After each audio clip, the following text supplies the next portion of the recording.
কই কই বলেন তো, আমরা তো জানি না এই ধরনের লোক। এখন শাস্তি করছি যে এইরকম লোক আমরা শাস্তি চাই, এর কঠিন বিচার চাই। আমার এই বলি আবেদন, মানে এলাকাবাসী সবাই জানে বলে এনারা এইটাই করি খায়। আমরা কিন্তু এই মহিলা খুবই ভালো ছিল, দুইজনে এক কাপ চা মানে সবসময় ভাগ করে খাইতো, সবসময় এর মানে ছাড়তো না, অল টাইম ছাড়তো না। এই কারণে এখন যে আমরা জানি না এর ভিতরে এতটুকু ভিতরে মারার উদ্দেশ্যে এখন ওর ভাই ওর সাথে টিলারি করে, এখন ভাইয়ের তো একটু এও হবে যে আমার ভাই টাকা পায়, এত টাকা তুমি টাকা দাও। এখন এটার ক্ষেত্রে অন্য জায়গা নিয়ে যায় তাকে এভাবে মারছে, আমরা তো জানি না। 3 নম্বর ওয়ার্ড কাউয়ার বাজার। এখন তো আমরা জানি না, এখন শুনি আমরা জানতে পারছি যে এরা এই কাজ করে খায়। কঠিন বিশেষ চাই, এমন বিশেষ চাই যাতে এইরকম ভুল যেমন কেউ আর করে না। আপনারা ইতিমধ্যে জানেন যে গত 5/3/2025 তারিখ মোগলহাট ইউনিয়নের ফুলগাছ এলাকা থেকে ভুট্টা ক্ষেত ফুলগাছ 2 নং ফুলগাছ এলাকা হইতে আমরা একটি অজ্ঞাতনামা লাশ উদ্ধার করি মস্তকবিহীন। আমরা লাশটির তদন্ত করতে গিয়ে তার মাতার সন্ধানে আমরা গত 2 দিন থেকে আমরা অনেক বিভিন্ন জায়গায় আমরা অভিযান পরিচালনা করি সম্ভাব্য স্থানে।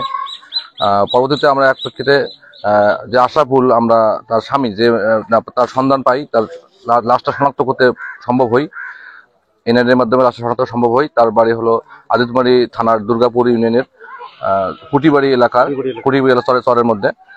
তারপরে আমরা তার ভিত্তিতে আশরাফুলের 2 বউ, যে ভিকটিম মারা গেছে সেটা ছোট বউ, আর তার বড় বউর নাম হলো মেহেরুন্নিসা। পরে আমরা মেহেরুন্নিসাকে আমরা জিজ্ঞাসাবাদে আটক করে তাকে 2 দিন থেকে আমরা জিজ্ঞাসাবাদ করি। জিজ্ঞাসাবাদের এক প্রান্তে গতকালও আমরা আসছিলাম। গতকালও মেহেরুন্নিসা বলছে যে আশরাফুল, এই তার স্বামী আশরাফুল তামাকের মধ্য দিয়ে তামাকের বস্তার মধ্যে মাথাটা এখানে নিয়ে আসার পর সে এক জায়গায় গর্ত করে পোথায় রাখছে। আমরা গতকালও অভিযান করি। গতকালও আমরা বিভিন্ন জায়গায় এই কুটিবাড়ি এলাকায় অভিযান করে মস্তকটা উদ্ধার করতে পারিনি।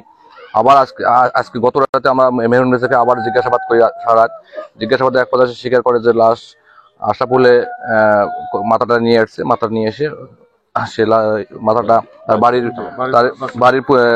বাড়ির দক্ষিণ পূর্ব কোণে সে তামাক ক্ষেতের মধ্যে গর্ত করে পোথায় রাখছে।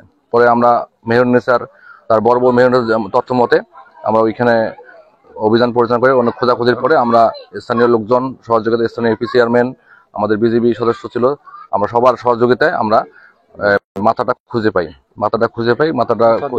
এবং ওই যে মেহেরুন্নিসা তার বড় বউ, তার দেখানো মতে আমরা মাথাটা খুঁজে পাইলে মাথাটা আমরা পাইলাম আশরাফুলের বাড়ি থেকে দক্ষিণ পূর্ব কোণে অনুমান 400 গজ দূরে আব্দুল মতিনের বাঁধধারের নিচে জনৈক উজ্জ্বলের তামাক ক্ষেত থেকে আমরা মাথাটা উদ্ধার করি। এইটা এখন পর্যন্ত আমরা জিজ্ঞাসাবাদ চলতেছে। এখন পর্যন্ত আমরা মামলা তদন্তাধীন, আমরা আরো জিজ্ঞাসাবাদ করি, তারপর পরবর্তীতে আমাদেরকে জানানো হবে। এটা এখন পর্যন্ত মামলা তদন্তের সাথে আমরা এটা আপাতত বলতেছি না। আমরা আরো জিজ্ঞাসাবাদ আপনাদেরকে পরবর্তীতে বিস্তারিত হবে আমাদের জেলার সুযোগ্য পুলিশ সুপার মহোদয় স্যার আমাদেরকে জানাবে। ঘটনাটা তো গড়াইছে আশরাফুল, এটা 100% সত্য। এলাকাবাসী সবাই বলতেছে এই ঘটনাটা আশরাফুলের। এই ঘটনাটা তো এই টাকা পয়সার একটু মেয়েটার ভাইয়ের ঘর টাকা পয়সা চায়, হয়তো মেয়েরা চায় যে টাকা পয়সাটা আমার ভাইয়ের ঘর দেওয়া লাগবে, এই সুবাদে তাকে এই কামটা করা হয়। আমি শুনতে পেলাম যে 8 লক্ষ টাকা। ওরা এখানে থাকতে পারে না, হয়তো যদি কোনো ব্যক্তিকে হয়তো টাকার লোক যদি কাউকে নিয়ে থাকতে পারে সেটা ব্যাপারটা আলাদা। কিন্তু আমার মনে হয় দীর্ঘ সাহস, ওই দুর্দান্ত সাহস। দুর্দান্ত সাহস। অভিযোগ তার উপর আছে, আরো দুই একটা ঘটনা এরকম ঘটাইছে, হয়তো দিল্লিতে শুনছি এরকম ঘটনা ঘটেছে। এনডিও যাতায়াত ছিল, আবার এটাকে নোয়াখালী কুমিল্লা ওইদিকেও যাতায়াত ছিল। মনে করেন মামা যদি টাকা পাইতো, মামা খালি জানে না মামার কথা, আমার বোন যদি যারা ভালো থাকে এই কারণে মামা যদি টাকা পাই থাকে, মামা কোনো সময় টাকা টুকা চায় না, আমরা বলে জানি না। আমার বিয়ের বয়সে 5 বছর হইলো, আমার শাশুড়ি হয় লোক আমাদের সাথে ভালো ব্যবহার করছিল, ভালো সব সময় যে জামাই আদর জামাই আপ্যায়ন সব করছিল। আমি আবার ডিসেম্বর মাসে আসছি লালমনিরহাটে, ডিসেম্বর মাসে আবার আমার বাসা থেকে আমার বউর জন্য সবকিছু কেনাকাটা করে দিছে। কেনাকাটা করে দেওয়ার পর আমাকে ওই ভ্যান দিয়ে শরীর পর্যন্ত নিয়ে যায় আগে দিয়েছে, আবার টাকা হাতে দিতে চাই, আমি নেবো না ছাড়বো না। নিশ্চয়ই এর কোনো আরো ষড়যন্ত্র আছে, সবাই নিখোঁজ। আমার বাপে আমার শ্বশুরের যে আগের যে বউয়ের স্ত্রীর যে বাচ্চা আছে ছেলে, সেও নিখোঁজ, সবাই নিখোঁজ। আমার শ্বশুর নিশ্চয় কোনো হয়তো ষড়যন্ত্র করছিল, কেউ বুদ্ধি দিছে। ফ্যামিলি যতক্ষণ বুদ্ধি দেবে না, এতদিন ভালোবাসা ছিল, অনেক সুন্দর ইয়ে ছিল, আমাকে জামাই ছাড়া কোনোদিন কথা বলে নেই। মাইয়া বেড়া সবাই এরা বুদ্ধি দেওয়া ছাড়া এই কাজ কোনো সময় বলেনি। আমার শ্বশুর ভালো মানুষ ছিল, আমাদের সাথে ভালো। এক কথা কি বললাম, যে দুর্গাপুর বাজারে দেখা হয় কোনো সময় না খাওয়া ছাড়া নৈবেদ্য দেয় নেই। আমার এই ঘটনা ঘটাইছে, নিশ্চয়ই এটা আরো কোনো ষড়যন্ত্র আছে। আমি এটা বিশেষ চাচ্ছি, ডাইরেক্ট ফাঁসি চাচ্ছি, ফাঁসি ছাড়া কোনো বুঝবো না। আমি ফাঁসি ছাড়া আমি কিছুই চাই না। ফাঁসি ছাড়া আমি যে কয়জন আছে সবাই আমি ফাঁসি ছাড়া কোনো কিছু চাই না। আমরা তো সকাল থেকে আমরা মাথাটা খুঁজতে আছি, আমাদের ওদের সাথে ওইরকম একটা ইয়ে হয় নাই, আমরা মাথা খুঁজতে আছি। তারপরে একবার দেখা হয়েছে, কথা হয়েছে, আমার আরো খালু হয়েছে একজন, আরো আমরা আরো 2-4 জনে সকাল থেকে খুঁজেছি। না না ওইরকম কোনো আমার শাশুড়ি কোনো সময় আমার শাশুড়ি ফোন আমার সাথে প্রতিদিন দাঁড়ান আমার বোনের সাথে আমি মঙ্গলবারে আইতে 9টা বাজে 9:30 বাজে কথা কছি। বোন কি দি ভাত খাইছো, ভাত পাক করছো? কয় হ্যাঁ। কি দি ভাত পাক করছো? কয় করলে ভাবি। বোন তোমার কোনো কিছু হয়েছে? কয় না হয়েছে, নাই হলে কি শুনিস এলে তুমি শোনো না। কোনো কয় নাই আমার ভাইয়ের সাথে কিসের ব্যবসা কিসের কি এলে কিছু হয় নাই, এলে মিথ্যা। আমার বোনের সতীনে এলে বুদ্ধি করছে, সতীনের ছেলে ভাই সতীনের ছেলে ভাই এলে বুদ্ধি করছে। আমার কিসের ব্যবসা, কোনো ব্যবসা না। আমার বাবার বাসায় দিয়ে আমার ভাইয়ের ঘর তখন নিঃস্বাধীন আসলো, আমার বাংলাদেশে বিয়ে দিছে। আমার বোনেরও বিয়ে হয়েছে বাংলাদেশে। এই আশরাফুল আমার বোনের সাথে সম্পর্ক করে আনছে। আমার বাড়ির কামলা দিছিল, কামলা দিতে দিতে আমার বোন কারণ করে আনছে আশরাফুল। না আশরাফুল পালে নিয়ে গেছে আমার বোনকে যে হত্যা করছে, আমার বোন আমার এই যে আশরাফুল কম করে হত্যা করবে না, আমরা এলে চাই। আমার বোনের 3টে মেয়ে ইতিম। এতদিন আমার শাশুড়ি বাঁচি ছিল, আমরা মনে করে আসছিলাম, আসার পরে ডাইল হোক লবণ হোক যেটাই হোক আর নাই খাই, আমাদেরকে জামাই যতটুকু আপ্যায়ন করা লাগে আমাদেরকে আপ্যায়ন করছিল। কোনো সময় আমাদের সাথে একটা চড়া ভাবে কথা বলে নেই। শাশুড়ি যেটা আমার আম্মা যেটা আমাদের সাথে কোনোদিন সময় টক কথা বলে নাই। এখন আমরা 3টে যে ওদের বোন আছে, কাদের কাছে আমরা আসবো? কারণ আমার শাশুড়ি নেই, এখন আমরা কার কাছে আসবো? মাথা যদি আমাদের গাছ না থাকে তাহলে তো আমার গাছ না থাকলে তো খেয়াল থাকবে না। গভীর মানে একটা গভীর ছিল, অনেক গভীর ছিল সম্পর্ক।